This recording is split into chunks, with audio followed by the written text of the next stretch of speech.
Adelante, doctor. Ya, bueno, en la presentación de hoy día habla principalmente sobre el análisis de un texto de un psiquiatra peruano que se llama Germán Berríos, que a mi parecer hace una propuesta bastante interesante sobre lo que es el estado epistemológico y filosófico de la psiquiatría actualmente y hacia dónde se dirige como especialidad. ¿Ya? Por supuesto que es una mirada, como dijo Humberto Maturana, todo lo dicho fue dicho por alguien, y esto es solamente lo que una persona dice y muchos que no están de acuerdo, pero me parece que es muy importante tener en cuenta, sobre todo porque plantea algunas cosas que sí, son evidentemente ciertas y que no se están quizás manejando desde otros puntos de vista. Esta presentación tengo que darle crédito a mi compañero Carlos Reidet, que es becado de psiquiatría adulto de tercero también, que con él hicimos un análisis de este texto y de otro texto más del mismo autor, y lo presentamos en una de nuestras clases. Así que parte de lo que voy a decir acá también fue él el que lo resumió y que me lo entregó de una forma bastante más adecuada para presentar.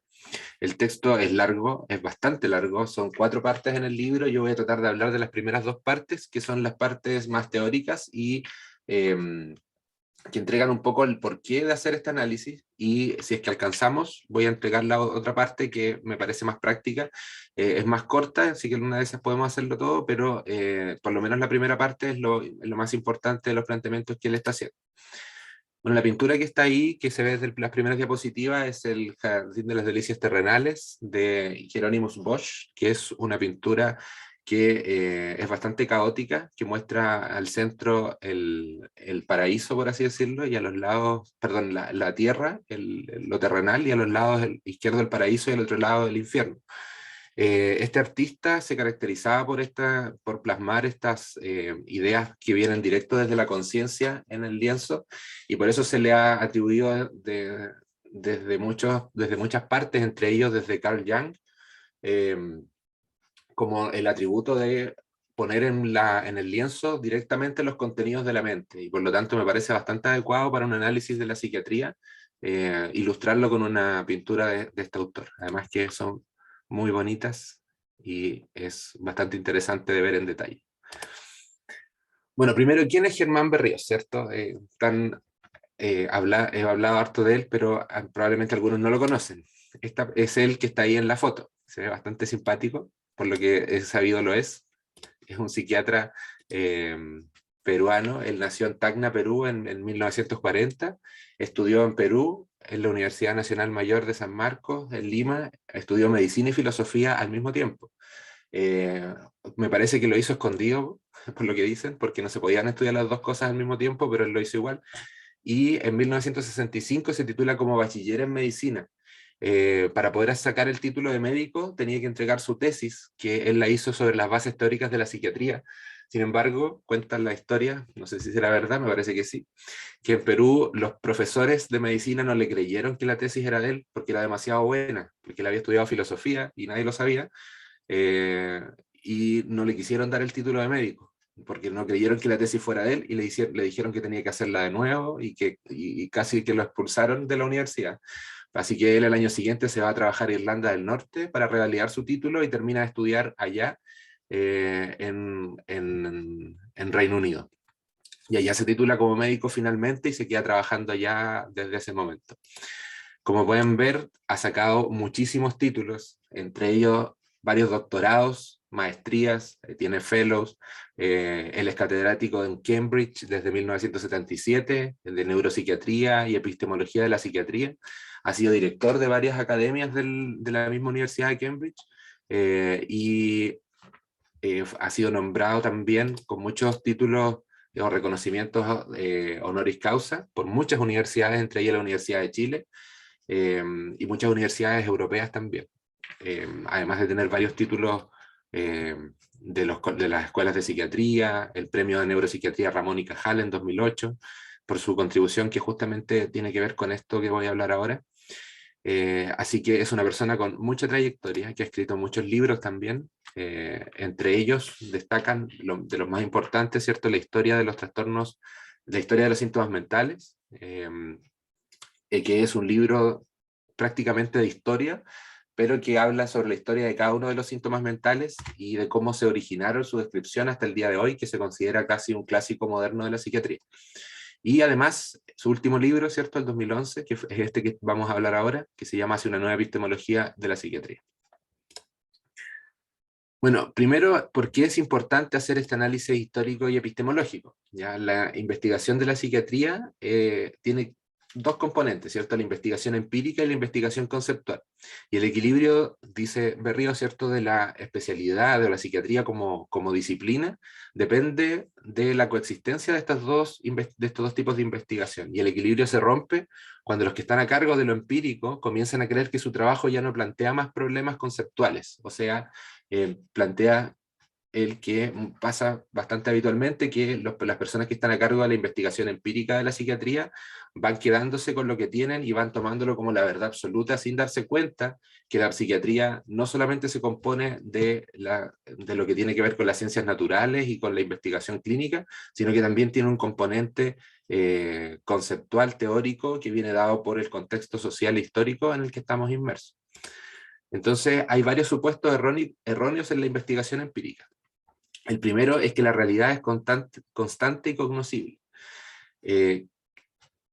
Que la ciencia es capaz de representar la realidad, ya que el lenguaje, por ejemplo, de la ciencia representa la realidad exactamente como es. También que el conocimiento es progresivo y su acumulación nos va acercando cada vez más a la verdad, que los conceptos son herramientas que ayudan con la organización cognitiva del mundo de una manera imparcial y que los hechos científicos son independientes de los valores culturales. Ya, estas cosas son para él los primeros errores que supone la investigación empírica y que por lo tanto hay que corregir.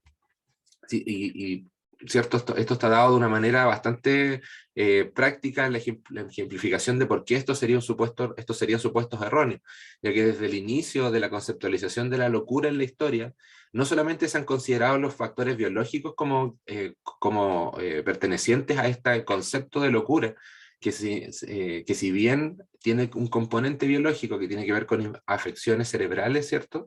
O al menos lo que ahora pensamos que son afecciones cerebrales, también tiene un componente filosófico que tiene que ver con la creatividad y con la psicogénesis de varios factores que no tienen que ver con lo biológico. Hay conceptualizaciones alternativas que han sido rechazadas y con una drástica disminución también del presupuesto de investigación de todo lo que no sea biológico. ¿Ya? Y lo biológico se ha dado como la única alternativa de conceptualización y de tratamiento, y también se ha utilizado como un instrumento de control legal y ético en la sociedad. Entonces hay un quiebre, ¿cierto?, en lo que tiene que ver con el estudio de las bases de la psiquiatría. Y eso tiene que ver con factores económicos y políticos, con financiamiento científico, que ha sido mucho mayor hacia las ciencias naturales en el último siglo, con la visualización de la localización anatómica como única causa de los trastornos mentales, y la visualización de los trastornos como clases naturales. Después vamos a ver más o menos cada uno de estos puntos. Primero, hay varias cosas que nos van a hacer darnos cuenta que la psiquiatría presenta una disfunción en la parte clínica, ¿cierto? Y esto lo vamos a ver en cómo se construyen el lenguaje y los objetos de la psiquiatría, en la epistemología de la psiquiatría, la historia y la filosofía, que son las cosas que vamos a analizar en esta presentación. Él propone que la psiquiatría debe analizarse en cuanto a sus orígenes, su legitimidad, el alcance del lenguaje y las actividades que realiza. Y esto es un estudio que es conjunto en lo histórico y en lo filosófico, no necesariamente en lo clínico, ya que estamos hablando, ¿cierto?, de la epistemología. Por lo tanto, antes de llevar la psiquiatría a la clínica, tenemos que tener construida una base adecuada en cuanto a los conceptos que vamos a considerar como enfermedades mentales, como trastornos mentales, y cómo vamos a aproximarnos a ello para un tratamiento y qué cosas vamos a buscar con el tratamiento. Hace poco surgió una discusión entre algunas personas que están aquí presentes, en que qué va a pasar si en algún momento se descubre la localización de todas las enfermedades mentales, ¿cierto? ¿Vamos a transformarnos en nada? ¿Vamos a quedar como neurólogos? ¿O vamos a dejarle todas nuestras enfermedades a los neurólogos y nosotros vamos a quedar sin nada que ver?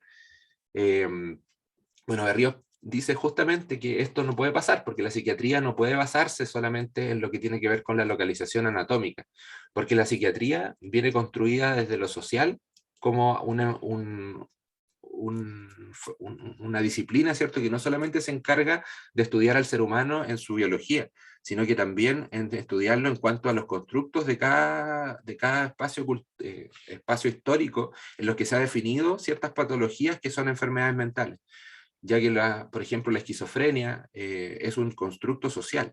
Nosotros armamos como sociedad una enfermedad a partir de varios síntomas que se presentan de manera más o menos frecuente y estereotipada, y definimos que esa persona está enferma, porque tiene estos síntomas que son disfuncionales con la sociedad, pero no hay ningún marcador biológico que nos diga que la esquizofrenia es una enfermedad física y un ente natural, y por lo tanto no podemos pensar que la psiquiatría se va a enfocar simplemente en los entes naturales como enfermedades o como trastornos.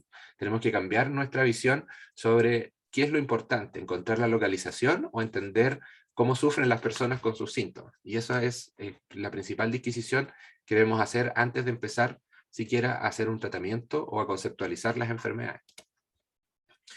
El problema es que la psiquiatría, ¿cierto?, se ha teñido mucho de la filosofía analítica angloamericana, y donde el concepto de enfermedad está dado por las clases naturales, y se predomina lo que se llama la filosofía de la mente, donde hay unas construcciones explicativas para hallazgos neurocientíficos en las cosas que se van encontrando en los estudios, ¿cierto? Se encuentra cierto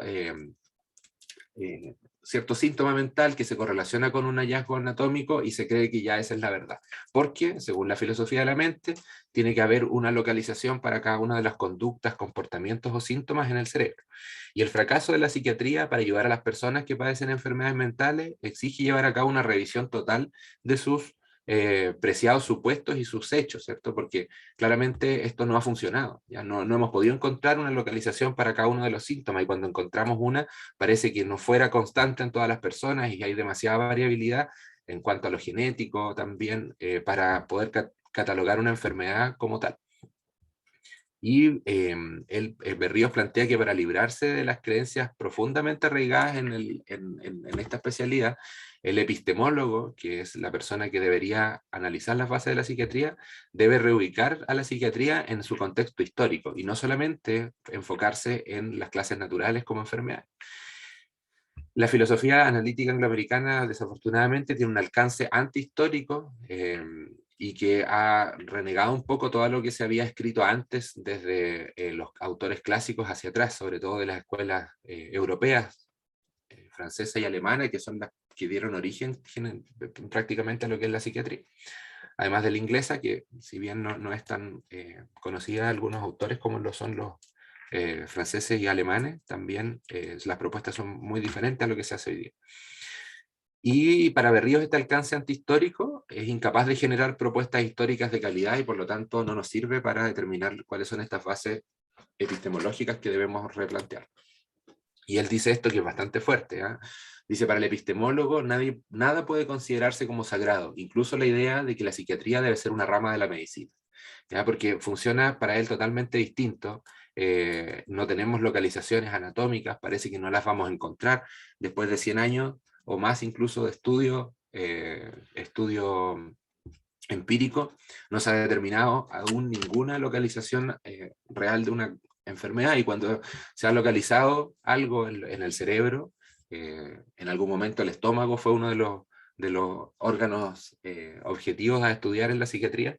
Cuando se ha localizado algo en el cerebro, esta enfermedad deja de ser psiquiátrica y pasa a ser neurológica, y nosotros nos vamos quedando con las cosas que la medicina no logra abarcar. Por lo tanto, hay que replantearse todo.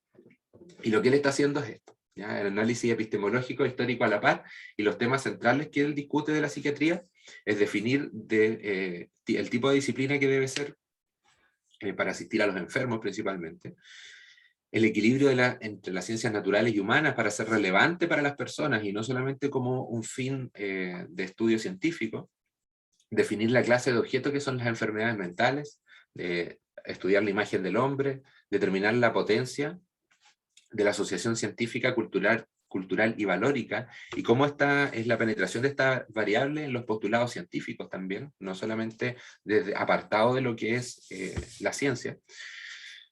La psiquiatría como instrumento de control social, o en qué grado, ¿cierto?, la eficiencia y la atención de la psiquiatría está afectada por el ser utilizada como un instrumento por parte de los gobiernos o de otro tipo de entes reguladores, y la psiquiatría como objeto comercial, y cuán degradante, ¿cierto?, para la psiquiatría es haberse convertido en este objeto comercial, ya sea de empresas farmacéuticas o, o como eslogan casi, ¿cierto?, de ciertas campañas.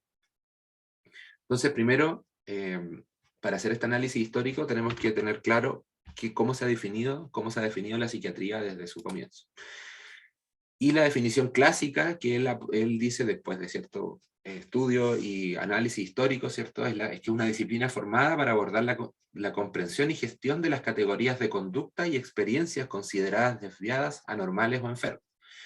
¿Cierto? El valor de la comprensión y gestión ha variado según la época histórica. En el siglo XIX, comprender tenía que ver con hacer un vínculo entre la conducta anómala o la experiencia anómala con el cuerpo, ¿ya? Porque en el siglo XIX comienza todo lo que es el boom del estudio científico empírico y de la ciencia natural. Y gestionar tiene que ver con realizar intervenciones dirigidas a modificar estas conductas. ¿Ya? A eso se refiere con comprensión y gestión. Y el siglo XIX, pues, obviamente, porque ahí fue donde comenzó la psiquiatría con su nombre como tal. Entonces, o sea, o primero los alienistas, ¿cierto? Pero de todas maneras ya era algo similar a la psiquiatría. En cuanto a las influencias científicas, hay dos cosas muy importantes, ¿cierto? Las ciencias pueden ser ciencias naturales, que son la localización, que nos van a hablar y aportar sobre la localización corporal de estas conductas, pero también tenemos que considerar lo que son las ciencias humanas, que son lo que va a seleccionar cuáles conductas vamos a considerar como conductas anormales o patológicas. No podemos pensar que, por ejemplo, la depresión, ¿cierto?, ha sido igual a lo largo de toda la historia. De hecho, sabemos que antes del DSM-3 la depresión no existía como tal, ¿cierto? Eso es un concepto creado con el DSM-3. Y lo que había era la melancolía, por un lado, y las reacciones depresivas o ansiosas que venían por otro lado, ¿cierto? Que es lo que estudiaba más Freud, Pierre Janet. Y en algún momento, en el DSM-3, estas cosas pasaron a ser lo mismo, ¿ya? Y eso se ha dicho que probablemente es una de las causas de por qué no se puede estudiar directamente la depresión como un ente normal, porque es demasiado heterogéneo. Ya se aunaron dos conceptos que eran muy diferentes en la clínica y quedó este concepto de la depresión. Por lo tanto, esto tiene que ver con algo histórico. Antes del DSM-3, probablemente las conductas consideradas anormales en cuanto al ánimo tenían un valor muy distinto. Ya síntomas psicóticos, anímicos, eran muy diferentes a una reacción depresiva en cuanto a una labilidad emocional, por ejemplo. Hoy en día los criterios de diagnóstico de la depresión son muy heterogéneos y podemos considerar a alguien con ánimo bajo, insomnio y, por decirlo de alguna manera, pérdida del apetito, en la misma categoría diagnóstica que alguien que tiene ideación suicida, síntomas psicóticos de ruina, ideas crónicas de muerte, por lo tanto, y los dos son depresiones, ¿ya? Entonces, el contexto histórico y la selección de las conductas es súper importante al momento de definir un trastorno mental. Y lamentablemente, según lo que dice Berríos, hay un predominio del valor epistemológico de las ciencias naturales en este momento, que no debería ser, porque el predominio debería ser de las ciencias humanas, porque ellas son las que van a considerar cuáles conductas son las que debe estudiar la ciencia natural para poder definirla como un trastorno o una enfermedad mental. Y esto pasa porque en el siglo XIX la psiquiatría tuvo lugar su construcción bajo la tradición de la medicina. Y por lo tanto las estructuras y los cursos epistemológicos que se tomaron fueron fragmentos tomados de las ciencias naturales y humanas de ese momento, que daban mucho énfasis en lo que era la etiología, la fisiopatología, que estaba en un boom de desarrollo por los avances tecnológicos. Eso. Y entonces, ¿cuáles son las implicancias de la psiquiatría si es que es considerada como una ciencia humana, ¿cierto? Y por qué deberíamos hacerlo así. Las ciencias naturales no pueden crear categorías, ¿ya? Por sí solas no pueden crear nuevas categorías de trastorno mental. Tampoco ninguna huella somática puede ser suficiente para definir un trastorno mental, ¿ya? Eso lo hemos visto en el estudio empírico a lo largo del tiempo. Y esto significa que las ciencias humanas tienen una primacía epistemológica, ¿ya? Porque las ciencias naturales no pueden por sí solas explicar lo que es la psiquiatría. La psiquiatría, por lo tanto, no puede basarse en el estudio del cerebro de un paciente. Eso dice Berríos. Y sin ciencias sociales no se puede establecer trastornos mentales, por lo que los instrumentos biológicos perderían calibración. Si es que solamente los consideramos a ellos, no vamos a encontrar nada como unificar, ¿cierto?, este pool de pacientes que nosotros le llamamos pacientes psiquiátricos. ¿Ya? Porque en el fondo, si es que solamente nos basamos en lo biológico y tomamos este grupo de pacientes y los estudiamos completamente con todos los exámenes disponibles que tenemos, probablemente no vamos a encontrar ninguna relación entre ellos. Y esto pasa porque las conductas a seleccionar en una patología psiquiátrica, no así, por ejemplo, en un grupo de pacientes cardiópatas, ¿cierto? Si nosotros no decimos qué enfermedad tienen y estudiamos a todos estos pacientes, probablemente todos van a salir con un ecocardiograma alterado, un electrocardiograma alterado, con un test de esfuerzo alterado, a lo mejor enzimas cardíacas elevadas, pero no así con los pacientes con trastornos mentales. Y por lo tanto, cómo nosotros estamos definiendo la psiquiatría y estos pacientes, de acuerdo a sus diagnósticos, tiene que ver con algo cultural, algo que nosotros observamos a través de nuestra interacción con el paciente, y eso no puede ser considerado simplemente algo científico. Por supuesto que lo hay, ¿cierto? También el examen físico, la anamnesis, tienen componentes que son de entrenamiento médico, pero no es lo primario, y por lo tanto el estudio no debe basarse solamente en eso. Y esto se refleja bastante en cómo se hace el diagnóstico en la psiquiatría, ¿cierto? El diagnóstico en la psiquiatría no se hace igual que en otras especialidades. Acá debe haber una asociación emocional y epistemológica entre el médico y el paciente, y se van construyendo síntomas mentales por el acto de agregar significado a ciertas experiencias y conductas. Y esto es súper importante porque el significado de las conductas y de las experiencias va a variar incluso entre culturas en un mismo tiempo histórico, o va a variar en una misma cultura en diferentes momentos históricos.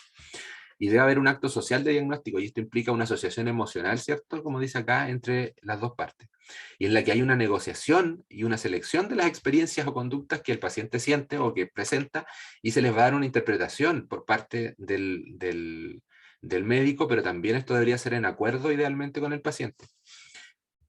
Y y esto es más, ¿cierto? O debería ser más que el reconocimiento de un síntoma en una lista de categorías. Es la construcción de síntomas, como dice acá. Y esto implica ver cosas que no están ahí, ¿cierto? Y esto es un acto que es ontológicamente vacío hasta que la experiencia es integrada en la vida de quien la padece. O sea, nuestros pacientes pueden no otorgarle significado o no otorgarle un valor a ciertas cosas, y por lo tanto pueden no comunicarlo. Y por eso es que tiene que haber una asociación y un acuerdo entre ambas partes, y no podemos simplemente basarnos en lo que uno u otro reporta. Tiene que ser una experiencia conjunta. Y eso le da un sentido muy distinto a lo que es el estudio de un paciente con síntomas mentales. Bueno, hasta acá venimos hablando un poquito de lo que es las bases filosóficas y epistemológicas de cómo se considera la psiquiatría parte de las ciencias naturales o ciencias humanas o ciencias sociales. El problema del análisis histórico, que va a ser lo siguiente que voy a hablar, es que no hay un objeto de estudio histórico. ¿Ya? Esta misma forma de buscar los síntomas mentales que estamos viendo aquí ha hecho que sea muy difícil tener una lista de cosas recurrentes y más o menos estables que nos hagan determinar cuáles son las patologías o cuáles son los trastornos mentales específicos, como lo han sido las enfermedades médicas. Los criterios para determinar un objeto de estudio histórico en la psiquiatría deberían basarse en las ciencias sociales, porque son las conductas, ¿cierto? Y no en las ciencias naturales. Y dentro de cada periodo histórico, también es súper importante recordar que las conductas seleccionadas como anormales o desviadas tienden a correlacionarse bien en distintos pacientes, son coherentes con algunos registros corporales y son tratadas con éxito. Ya, eso es súper importante porque desde el inicio de la psiquiatría, a pesar de que han variado mucho los tratamientos, los diagnósticos, y se han creado nuevas formas de manejarlo actualmente, principalmente con fármacos, ¿cierto? Y con algunos modelos de terapia. Siempre en la historia, desde el inicio, se ha logrado manejar la patología mental, ya sea de una u otra forma, por lo menos en la regla de tercios, ¿cierto? Entonces, quiere decir que hay cosas que en este momento no estamos entendiendo por completo, ya que parece ser que incluso la interacción entre el médico y el paciente ya tiene un valor terapéutico por sí sola, y esto no está considerado ni siquiera en los estudios, ¿cierto? O sea, donde se estudian los fármacos, no se considera el impacto de quién es el que administra, de cómo se entrega la información, cómo eso, porque nosotros sabemos, ¿cierto?, que el vínculo tiene un valor terapéutico más importante muchas veces que el mismo proceso terapéutico, y eso no está determinado en ninguna parte en las ciencias naturales. Entonces, ¿cómo podemos hacer filosofía de la psiquiatría? Ya durante el siglo XIX predominó la idea de que la comprensión del hombre o del mundo requería entender su origen y su desarrollo, ¿ya? Esto se llamaba el historicismo, ¿ya? Y esto fue una de las cosas fundamentales en las que se basaron los primeros autores de la psiquiatría, en comprender cómo era el desarrollo de los trastornos mentales o de los síntomas mentales desde su origen y desde la historia de la persona. Sin embargo, en el siglo XX hubo una reacción en contra del historicismo, particularmente por las filosofías que derivan del positivismo lógico o, por ejemplo, la filosofía angloamericana, donde se basó principalmente el estudio no ya tanto en lo que es el desarrollo, sino en el corte transversal y en buscar hallazgos ciertos clínicos y biológicos que se pudieran homologar a distintos trastornos mentales y buscar ahí la causa. Entonces, hay diferentes formas de hacer filosofía, ¿ya? Y hay diferentes formas en las que podríamos aproximarnos a la psiquiatría como estudios filosóficos. Primero, el método centrípeto, que es el uso de las filosofías en existencia, ¿cierto? Para identificar, para configurar o para clasificar y resolver algunos problemas de la psiquiatría. Por ejemplo, lo que se hace con la fenomenología, ¿ya? Y esto se hace principalmente por filósofos, que son los que ya son expertos, o sea, lo pueden hacer los filósofos, que son expertos en cuáles son las filosofías que se predominan en el momento, pero los filósofos podrían entregar propuestas alejadas de de la realidad clínica, ¿ya? Porque por falta de conocimiento psiquiátrico, que es obvio porque no son psiquiatras, y por lo tanto las soluciones que presentan para los problemas psiquiátricos van a ser alejadas de lo clínico. Y los psiquiatras pudiesen también utilizar un método centrípeto basado principalmente en buscar qué modelos filosóficos se acomodan para el estudio de los problemas psiquiátricos. Sin embargo, por el desconocimiento de la filosofía como tal, que es lo que se requiere para poder partir desde la filosofía, va a quedar una mezcla, que ha pasado según Berrío, ¿cierto? Va a quedar una mezcla de propuestas con varios pinceladas de distintos tipos de filosofía que al final no van a profundizar mucho en nada y por lo tanto no van a servir como un método estandarizado para resolver los problemas psiquiátricos. Y él habla de aquí qué pasó con la fenomenología. Berrío es bastante crítico en cuanto a la fenomenología y sobre todo con Jaspers en este sentido. Y también hay un método centrífugo que parte del núcleo mismo de la psiquiatría y piensa sus problemas desde dentro. Y acá el pensador tiene que estar familiarizado con estos problemas y con el objeto de estudio de la psiquiatría. Y eso es lo que debemos hacer, según Berrío, ¿cierto? El pensador tiene que estar familiarizado con estos problemas.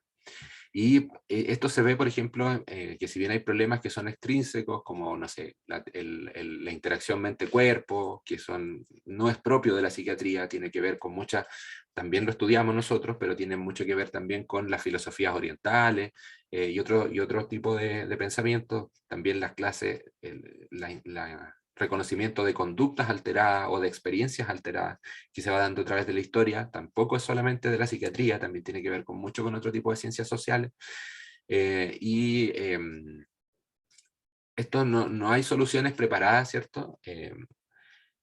Pero sin embargo tenemos que tratar de buscarla desde dentro de la psiquiatría. ¿Cómo vamos a categorizar, clasificar y por lo tanto seleccionar las conductas alteradas? Tenemos que tener nosotros preparado una propuesta desde dentro de la psiquiatría y no esperar que la filosofía o las ciencias sociales como tal vayan reconociendo a estos patrones de conducta y los consideren como trastornos mentales, ¿ya? Porque en el fondo eso es lo que se ha hecho un poco hasta ahora. Y el ante-REM o post-REM, que son formas de enfocar el problema, el ante-REM desde el inicio, ¿cierto?, de la observación de los fenómenos, empezar a catalogarlo y a describirlo, que debería ser lo que hacemos, y no el post-REM de, al encontrar un hallazgo, ¿cierto?, tratar de justificarlo mediante el estudio empírico de cómo se relaciona con la especialidad psiquiátrica. La epistemología de la psiquiatría, para Berrío, ¿cierto? Primero, la epistemología es una disciplina que se ocupa del origen y la legitimación del conocimiento. Y acá es donde pueden haber los dos tipos de enfoque que he hablado todo este rato, de las ciencias naturales o ciencias humanas. Es predominante actualmente el enfoque usado en las ciencias sociales y se tiende a extrapolar a las ciencias humanas, pero no son los mismos objetos de estudio. Las ciencias naturales estudian objetos del mundo natural, cosas tangibles, cosas que se pueden acceder mediante la investigación empírica, y las ciencias humanas se trata del estudio de conceptos, ¿ya? Mientras, por ejemplo, las ciencias naturales van a estudiar la física, como las leyes de la física, de cómo funciona el mundo a través de la física, las ciencias humanas o ciencias sociales van a estudiar por qué en ese momento histórico se le da tanta importancia y tanto valor a lo que es la física como ciencia natural. ¿Ya? ¿Qué hace que esto en este momento sea lo que es predominante y cómo las sociedades van girando en torno a estos conceptos que se van modificando a través del tiempo en cuanto al conocimiento que se adquiere por las ciencias naturales? Entonces él plantea hacer otra forma de epistemología en la psiquiatría. ¿Ya? No comienza él suponiendo que una ciencia en particular, como la física, como decía yo, es más exitosa en su búsqueda de la verdad, sino que va a averiguar en base a esta creencia de por qué es tan exitosa la física como ciencia, cuál es el rol que desempeña en la formación de conocimientos y por qué la sociedad le entrega tanta validez. Entonces, esta forma de hacer estudio científico no se va a basar en los objetos, ¿cierto? A revisar, sino que más bien en los conceptos. No hay bases teóricas como claras para asegurar verdades en cuanto a lo que es del mundo natural. Aquí en las ciencias sociales las verdades son más relativas.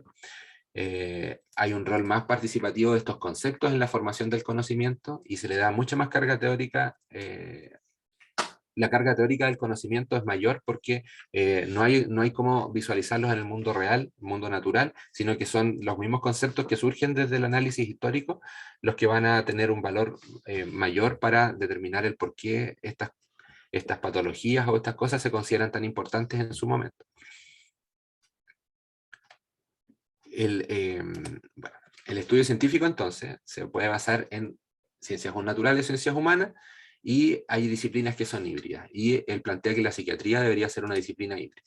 Entonces, ¿cómo combinar los métodos? Mediante el análisis histórico de la psiquiatría, donde van a haber información sobre los procesos sociales que han construido los objetos de estudio, mediante la filosofía de la psiquiatría, que le va a dar un poder descriptivo de los fenómenos, y va a crear un lenguaje de la psiquiatría, que en este momento el que utilizamos es la psicopatología descriptiva, pero que según Berrío está muy atrasada, ¿cierto?, en cuanto a su calibración.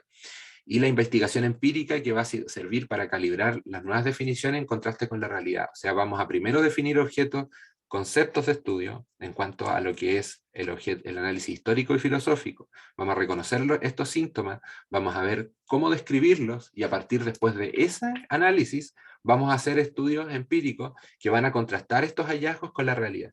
Lo que se hace ahora se parte al revés, ¿cierto? Entonces, primero se estudia, se establece que la esquizofrenia, por ejemplo, es una enfermedad.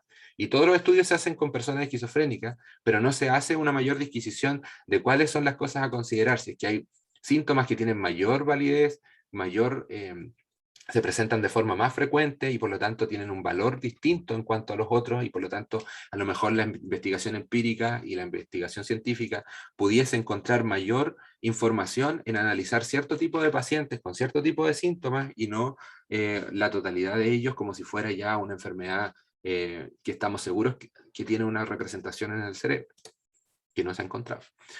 Entonces la locura él lo ve como algo que no es un objeto natural, ¿ya? Y la locura como concepto clásico, ¿cierto? Desde el inicio de la conceptualización de la psiquiatría.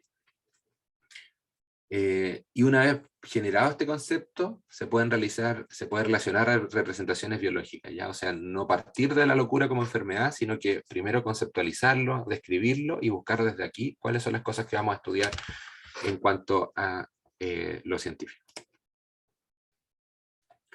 El conocimiento psiquiátrico frecuentemente tratado por la epistemología de la medicina o de la ciencia, y es un trabajo incompleto. ¿Ya? El conocimiento psiquiátrico no es causa-efecto como la medicina física, y por lo tanto no debe ser tratado de la misma manera. Las bases son diversas y muchas son desconocidas, por lo tanto no podemos hacer el mismo análisis médico con la psiquiatría. Y acá también entra en juego lo que es la relación médico-paciente. aparecen dentro de esta interacción elementos que son desconocidos y ocultos y que no tienen correlato con la investigación empírica, lo que hablaba, por ejemplo, de lo que es la relación terapéutica y el vínculo. El mismo diálogo produce efecto terapéutico y este efecto no está incluido en los resultados de los estudios de otras terapias. Este lenguaje, ¿cierto?, que es inexistente, donde no se describe, ¿cierto?, lo que pasa acá, que debe ser tomado en cuenta, y por eso es necesaria la calibración del lenguaje psiquiátrico, ¿ya? Porque es la forma en la que nos vamos a nosotros a comunicar con el paciente, en la que vamos a decodificar sus experiencias y vamos a traducirlas en un síntoma. Y esto nos va a llevar a decidir métodos terapéuticos, y por lo tanto es súper importante tener un lenguaje de comunicación entre los médicos y el paciente, y después de exposición de los hallazgos, que tenga que ser coherente, y eso es lo que no se ha hecho, ¿cierto? La calibración del lenguaje es una cosa que Berríos considera crítica. Y esto serviría para aumentar la capacidad de capturar los fenómenos relevantes en un análisis, en una entrevista psiquiátrica, y de esta forma, ¿cierto?, podríamos hacer encajar ciertos componentes clínicos en algunos marcos teóricos que en este momento no existen. Muchas veces nosotros encasillamos ciertas cosas que el paciente nos dice en nuestras categorías diagnósticas con las que nos manejamos, pero muchas veces esta información que el paciente nos entrega es también muy heterogénea, ¿ya? Muchas veces un síntoma puede ser no exactamente igual a otro y lo vamos a considerar como el mismo síntoma.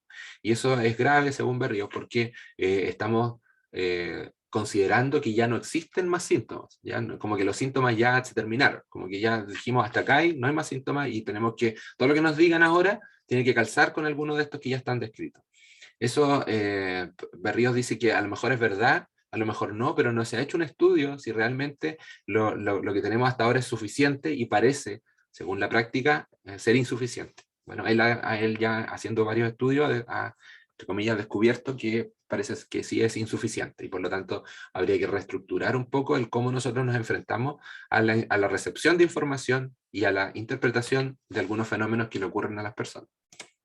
¿Y por qué falla entonces la investigación empírica? Él dice que falla, hay distintas causas, ¿cierto? Puede ser porque, según una característica intrínseca de la disciplina, el no poder realizar investigación empírica, ya como algunas ciencias que son puramente naturales, que no van a poder ser compatibles con la investigación empírica. También pueden haber fallas en la metodología de la investigación, ¿cierto? Porque se está realizando mal, o porque, en este caso de la psiquiatría, porque hay fallas en el lenguaje. Y él dice que esa es la causa, ¿ya? No tenemos un lenguaje calibrado a lo que actualmente conocemos y a un adecuado, ¿cierto?, a nuestra práctica, que nos haga entender ya de primero todo lo que le está pasando a la gente. Nuestro lenguaje, ¿cierto?, es la psicopatología descriptiva, y es el condicionante para el éxito de la investigación empírica, ya que con él vamos a definir cuáles son las patologías que vamos a estudiar y cuáles son los trastornos a considerar, y también cuáles son los síntomas que vamos a definir que una persona tiene. La psicopatología descriptiva fue calibrada en 1900, ¿ya? Y a partir de ciertos progresos en otros métodos diagnósticos, no se ha hecho una recalibración, ¿ya? Y se requiere hacer, y por lo tanto fijar la descripción de lo que nos haga la psicopatología descriptiva, o sea, de los síntomas mentales, hacerlos a ellos el objeto primario de la investigación, ¿ya? Por eso es que es tan importante para Berrío la calibración del lenguaje de la psiquiatría, porque para él lo más importante y lo más... creo que tengo a ver, espera un poco. Esto, justamente, lo que él dice es esto: las enfermedades psiquiátricas actuales son constructos. Es altamente probable que las enfermedades mentales convencionales no existan. Lo que sí existe y hace a la gente sufrir son las dolencias y los síntomas, los cuales son absolutamente reales y deben ser estudiados desde un punto de vista conceptual y empírico. O sea, para Berríos lo más importante en la práctica psiquiátrica clínica son los síntomas mentales, no los trastornos mentales, porque los trastornos mentales son constructos del momento, del contexto histórico, del contexto cultural. En cambio, los síntomas sí tienen una correlación que viaja a través de la historia y trasciende en los distintos, incluso en los distintos cambios de paradigma científico, se mantienen más o menos estables cuáles son las dolencias de los pacientes. Por ejemplo, él lo recalca excelentemente en su libro de la historia de los síntomas, donde él lo que hace es una historia de los síntomas mentales, ya no una historia de los trastornos mentales, porque estos han cambiado de manera radical a través del tiempo. Pero sin embargo, la alucinación ha sido la misma desde el inicio, desde que se describen las alucinaciones hasta ahora. El ánimo bajo ha sido el mismo, la misma descripción, o con ciertas variaciones, ¿cierto?, de acuerdo al contexto, pero ha sido la misma queja desde que se comienzan a describir los trastornos del ánimo. Y por lo tanto, esas cosas son las que deberíamos estarnos enfocando y no en constructos que no tienen un valor epistemológico por sí solo, porque son constructos sociales. Entonces, él habla sobre la epistemología de los síntomas. Esta ya es la última parte y creo que vamos a terminar con esto. En 1900 los síntomas físicos eran parte de la enfermedad psiquiátrica. ¿Ya? Esto es súper importante. Freud estableció que lo físico era secundario al mecanismo psicológico, y esto es algo que no ha seguido siendo considerado hasta el día de hoy. Por ejemplo, para Kraepelin los síntomas mentales habían síntomas mentales que eran específicos de enfermedades médicas, y por lo tanto había una correlación mucho mayor entre lo que era médico y lo que era mental. Hay otros autores, por ejemplo, que hablaban de que habían trastornos mentales específicos y estereotipados que surgían de enfermedades médicas, y que había muchos síntomas mentales que eran patognomónicos de enfermedades médicas. Por lo tanto, había una relación mucho más cercana entre lo que era médico y lo que era mental. Actualmente lo que tenemos como en la situación médico-paciente es que hay una predominancia de algoritmos y menús diagnósticos, y hay una falsa creencia de que todos los síntomas han sido identificados y que sin embargo hay dolencias que no están presentes en las listas oficiales. Por eso es que para Berríos dice que para los equipos de investigación requieren epistemólogos que hagan una calibración de los marcos conceptuales de la psiquiatría y de la construcción de síntomas. Él plantea una forma de construir síntomas que no sé si la voy a alcanzar a decir, pero que es bastante interesante. Y él ha visto que hay síntomas, ¿cierto?, que es lo predominante, que es la queja del paciente, lo que nos va a decir y lo que nos va a comunicar, o lo que más se va a notar, por ejemplo, si es que el paciente no lo comunica, porque es un síntoma que no llega a la conciencia, se va a notar en su conducta, en su forma de actuar. Y si el síntoma es lo predominante, observamos que hay señales biológicas que lo conforman y que estas pueden variar, ¿ya? O las mismas señales biológicas pueden configurarse en distintos síntomas, y por lo tanto estas pierden importancia en el momento del estudio empírico y pasan a cumplir un rol secundario, ¿cierto? Porque lo principal va a ser el síntoma. Por lo tanto, el enfoque terapéutico debe basarse tanto en la corrección biológica como en la reconfiguración sintomática, y no necesariamente en la señal biológica.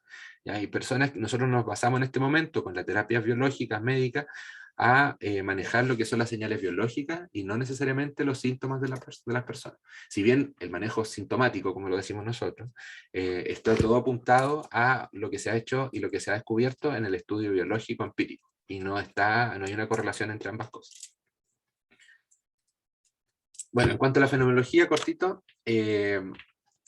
él habla de la fenomenología como un conjunto de doctrinas filosóficas que comparten un núcleo doctrinal de suposiciones metafísicas y epistemológicas y estrategias instrumentales para describir entidades mentales, ¿cierto? Y el objetivo de esta forma de hacer filosofía es capturar las esencias empíricas y, por lo tanto, reconstruir la realidad sobre bases más firmes. Bueno, él hace una tremenda crítica a esto porque en realidad está teñido toda la fenomenología por una controversia histórica en la cual parece ser que la influencia de Jaspers se le ha otorgado un valor bastante alto porque se ajusta bastante a lo que es el método más científico, más biológico, y saltándose un poquito ciertos detalles que harían de la descripción psiquiátrica de los fenómenos algo un poco más rico.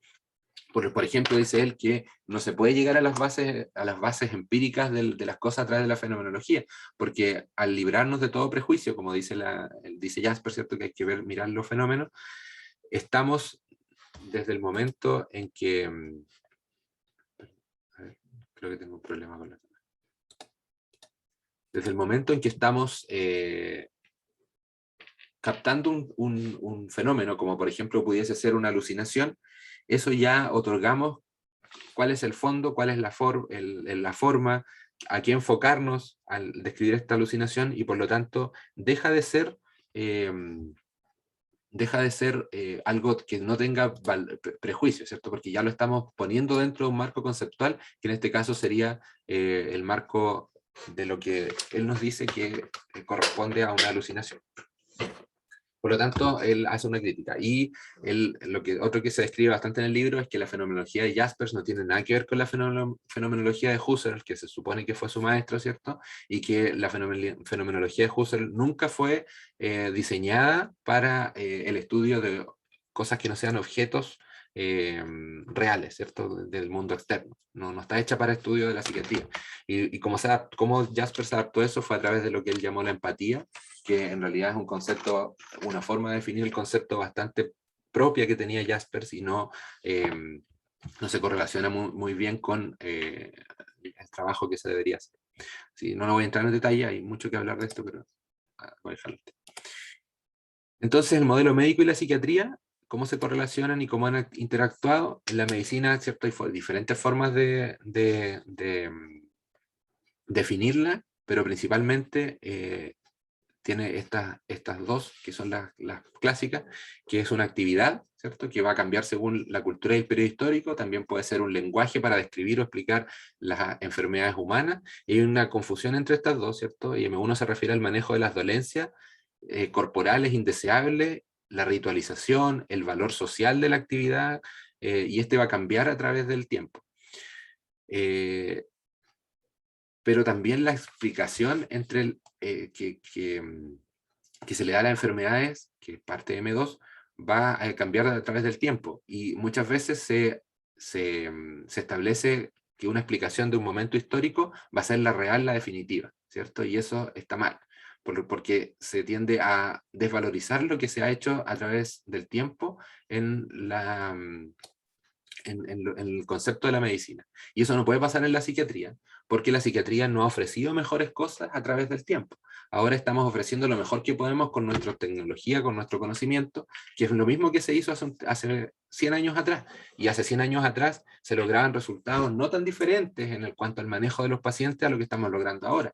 Por lo tanto, tenemos que ser conscientes de eso y replantear un poquito la definición de la medicina, ¿cierto? Y integrar un poco los factores sociales, psicológicos y biológicos, ¿ya? Y para el médico el problema no debe ser cuáles son los factores más importantes, sino cuáles son susceptibles a manipulación terapéutica. Y por lo tanto, no tenemos que tomar el conocimiento adquirido como la verdad absoluta, sino que integrarlo para poder definir cómo vamos a actuar en relación a eso. Creo que esto me lo voy a saltar. No... hay una cosa súper importante. Bueno, él habla de los métodos etiológicos del estudio de la etiología en la psiquiatría como algo distinto a lo que es la medicina tradicional, ¿cierto? Acá él habla de algunas cosas que son, por ejemplo, la cronogenética, donde hay ciertos fenómenos y principalmente algunos fenómenos mentales que van a tener el tiempo como parámetro más fundamental en cuanto a su estudio, más que la localización geográfica, por así decirlo, en el cerebro, va a ser una localización temporal, que son fenómenos transitorios que se van a extinguir. Y él habla, por ejemplo, aquí de lo que es la diásquisis en la neurología, que tiene que ver con un fenómeno clínico médico con síntomas físicos, que es reversible y que no tiene localización en el cerebro. ¿Ya? Y esto es bastante llamativo, ¿cierto? Porque parece que pudiese ser aplicable a los fenómenos psiquiátricos, ya fenómenos importantes que producen déficit y que no tienen una correlación física. Porque no es lo mismo que la inhibición, por ejemplo, que desaparece una función por una alteración funcional. Acá aparecen síntomas nuevos, síntomas positivos en el fondo, desde cero, sin una localización específica. Entonces, ¿pudiese ser esta una forma de explicar los síntomas mentales? También habla de las causas y las razones, en que nosotros investigamos las causas, ¿cierto?, de los síntomas, pero no nos paramos a definir lo que son las razones del síntoma mental.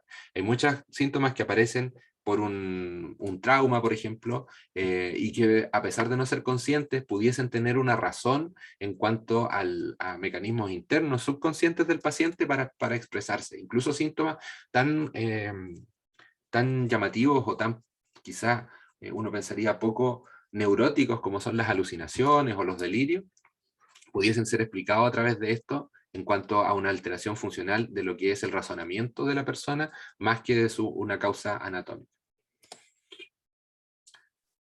Y la clasificación, ¿cierto?, que tiene que ver con